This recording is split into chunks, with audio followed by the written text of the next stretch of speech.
Hello friends, welcome to the weekly Prepper Pantry Haul with the Cold War Prepper. My name is Lee and I am the Cold War Prepper. These are the items that I picked up over the course of the last week for the week ending Saturday, November 15th, 2025 in preparation for SHTF. We have started an operation in the Caribbean against Venezuela, and so we'll see how that pans out. There have been several CMEs and M and X-class flares from the sun hitting the earth. We've seen some of the Aurora Borealis as far south as Texas. So things are really getting interesting. We're either going to do it to ourselves or nature's going to do it for us. We've had some temperature extremes here in Central Texas. From last Friday, it was 92 degrees. Monday, it was 35. So about 60 degree shift in just the course of 2 or 3 days. But it's been interesting. Make sure that you're preparing for the winter. They say it's going to be a really, really cold, extra cold winter. Possibility of the grid going down because of the load that's going to be put on it due to the extreme cold. So make sure you're prepared for that as well. And I'll show you where I'm starting to get concerned about that and what I've done in preparation for it. So I was going to go to Sam's today and get a 12-pack of Safe Heat, which is basically a small canister that fits inside of my Vesta Instafire and oven, but I did not. I just decided to stay at Walmart, and I got instead a 3-pack of butane. And this is the butane that fits the single burner stove that I got with my can cooker. And so it is safe for indoors use. This is the one burner stove that you see at hotels when the cook is cooking your eggs to order in the morning, and they'll have a little table set up and you can get your eggs cooked any way you want. And this is that little safe indoor one burner stove. I got it with my can cooker. So there is a link down below. I am an affiliate with Can Cooker. You can get one as well. I think it's just a fantastic deal. They've got a sale going on right now. So given a choice between using my discount code or doing the sale, I think you'd be better off doing the sale. And that will get you a can cooker along with the stove for around, plus shipping, for around $89, which is not a bad deal. Picked up 2 replacements of Maruchan Instant Lunch with shrimp. These were about, just a little bit over 50 cents each. I really like them. You only get 1 or 2 itty bitty shrimp. You can just barely see them. But just like with the ramen that I purchased, so I've got the Maruchan chicken, beef, and then I got the Nongshim vegetable. But so as you take a look at the ramen in here and here, you know, you're going to want to supplement it with other stuff. If you take a look at last week's video, you'll see that I have ordered some, and I have on my subscribe and save with Amazon, some ramen vegetables, tofu, what else? Mushrooms, shrimp. I have some freeze-dried shrimp. We have all different kinds of additives you can add into your ramen to make it really substantial, make it into a meal. Now, of course, the Koreans, when they do this, will add Spam into their ramen as well. So they'll have Spam and they'll have soft-boiled eggs, kimchi. So there's a lot of different things you can add into this and really make it a meal. So I've been studying that an awful lot. And of course, the Japanese are the masters of it. And then, so along that same theme, one of the things you can do also is get some miso, which is the Japanese soup. And that one bottle is enough to make 28 cups of miso soup. So that's a concentrate. And it's just, you know, that's another one of the things you can do to enhance the overall taste of the broth for your ramen. Another thing you can do is add in the oyster flavored sauce. So oyster flavored sauce, mirin, sake, there's so many different things. Soy sauce, dark soy sauce. There's so many different things you can do to really enhance the overall flavor of ramen.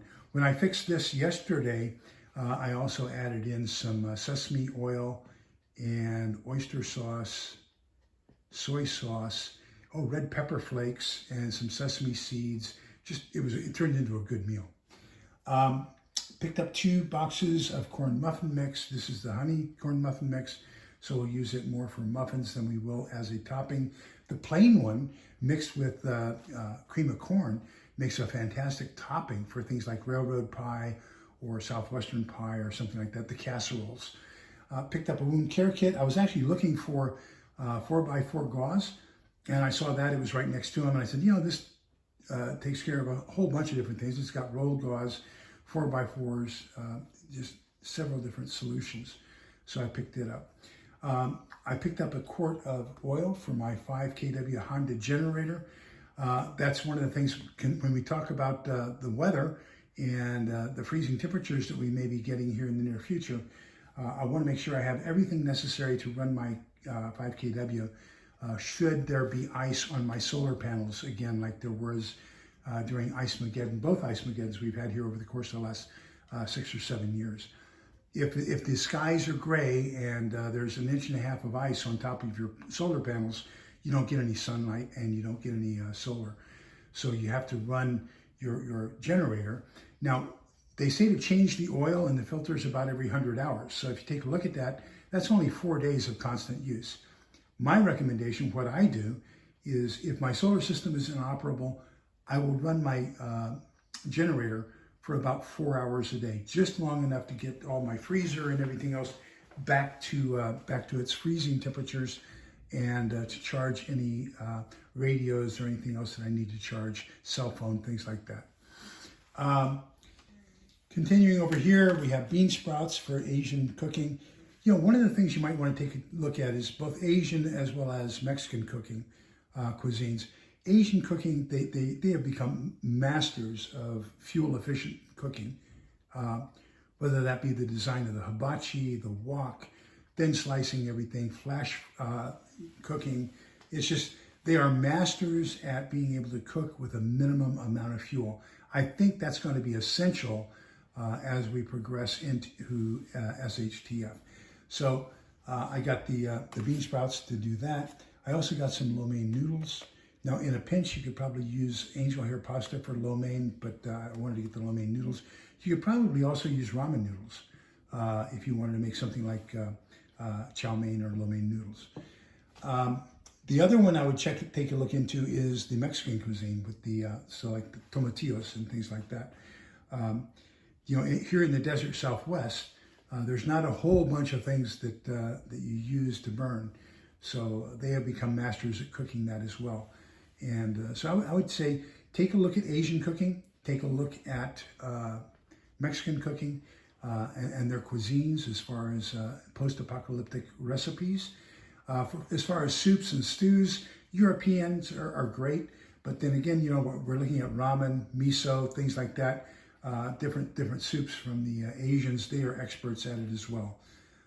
So I would say take a look at those cuisines, and that's probably going to do you extremely well in a post-apocalyptic world.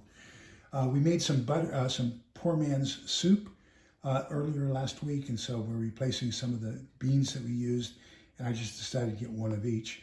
Navy beans, Great Northern beans, and butter beans. These two are pretty much alike. There's not that much difference between the two. I got a can of spaghetti and meat sauce, and that's as a payment for somebody to do some work for me, like guard duty or something like that, or as a giveaway to somebody who comes to the door. I believe very strongly that, you know, we got to take care of each other, and I have extra stuff that I'm purchasing for the sole purpose of giving it away to people who come to my door in need of food. The last thing we'll talk about is I picked up another Baofeng. This is UV82. So it's what's called a DMR radio, a digital mobile radio. So it's the same thing. It's a 2 meter, 70 centimeters. So that's VHF, UHF, duplex or simplex, primarily duplex repeater. So you're going to have to program it. This is a lot more, from what I understand, everybody's saying this is harder to program than is a UV5R with the chirp. So, you know, I'll start programming on that tomorrow and get all the different repeaters here in town that accept digital transmissions. So digital transmission, whether that be Meshtastic, whether that be I was introduced to another one, I forget the name of it, at a planning meeting.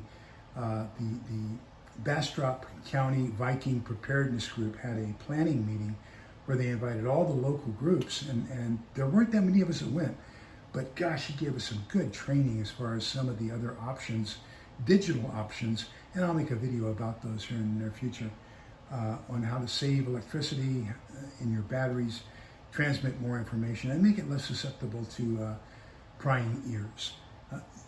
I tell you, I was a communications intelligence specialist for 21 years. Everything is breakable.